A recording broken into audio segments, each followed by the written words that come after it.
Hello friends, welcome back to the quarantine kitchen.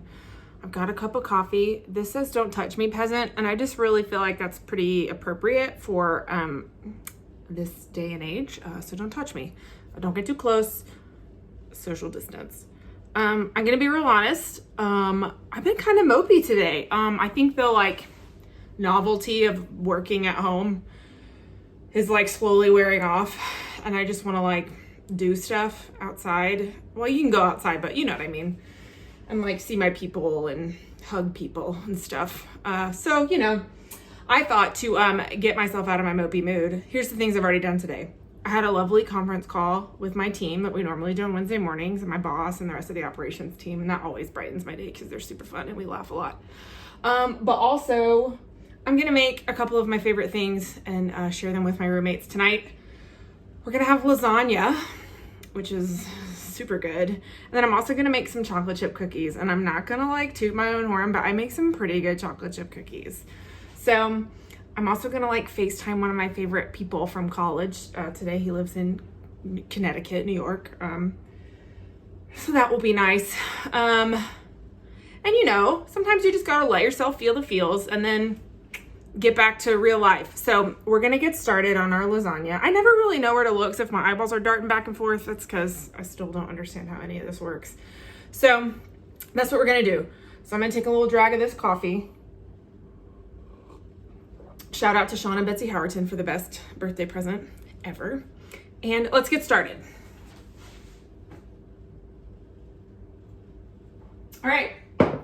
So we're making this lasagna in the slow cooker because she's a crock pot queen sometimes. I don't love a crock pot always, but this is kind of an easy way to do something. I don't know. I'm just trying to, crock pots. That's what we got to do.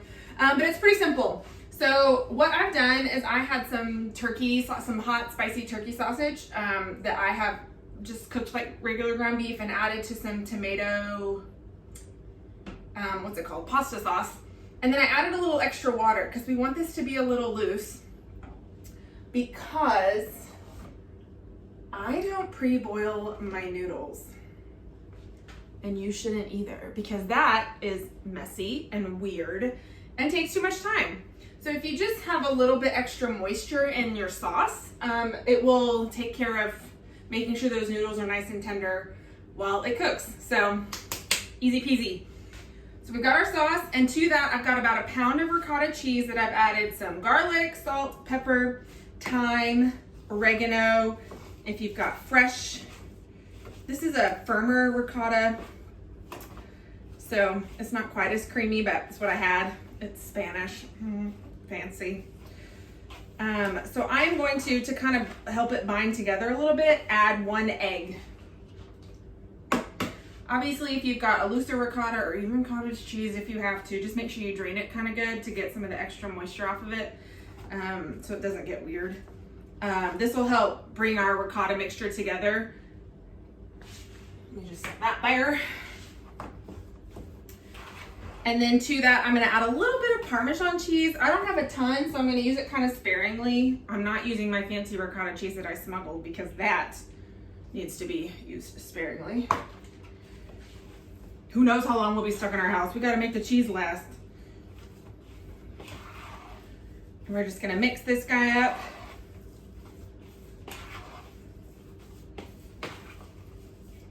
So that's done. That's done. We've got our pasta noodles. This is like a half a box. I've got a little bit more in the pantry if I think I need it, but it should be good.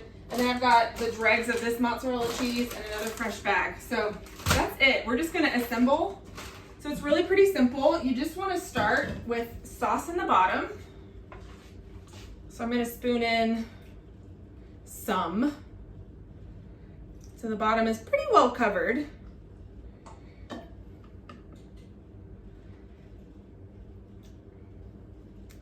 Then we're gonna add in some noodles.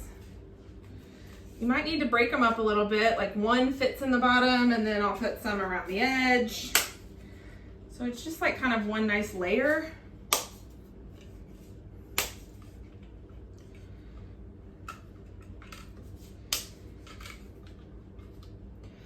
All right, then we're gonna spoon in some of this ricotta and kind of spread it around a little bit.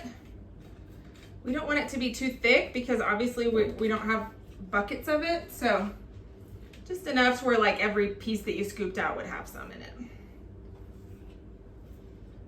You could absolutely do this in a casserole and then bake it just like that, but you know, we got a crock pot, we might as well use it. Just set it and forget it. That's a thing people say, right? All right, then we're gonna dump the last of this mozzarella in and spread it out a little bit. And then we're gonna open this bag, which I probably should have done before I got ricotta cheese on my hands, so sit tight. Got it. Mozzarella cheese.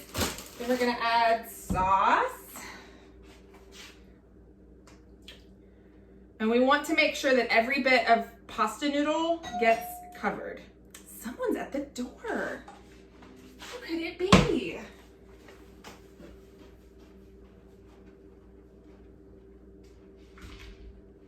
Hey, how are you? Twice in one day. Oh, she's home. Not just trips. Our essential employee roommate. She's home. She's working from home now. Welcome. Essentially working from home. Essentially, that was our HOA president because we have one of those. Anyway, back to business. We're spooning.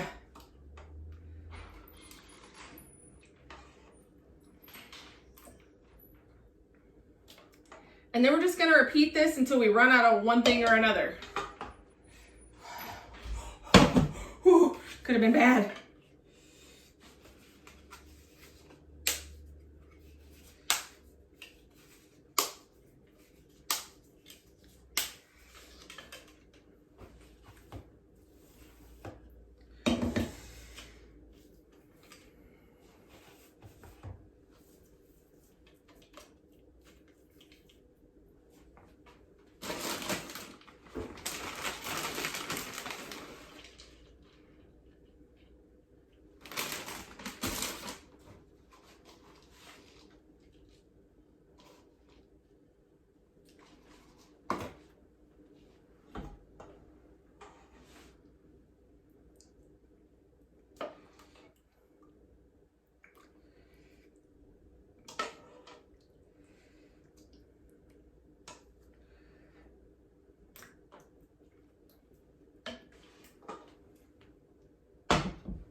Okay, so this is my last layer of noodles. I'm gonna pour in the remaining bit of sauce and meat.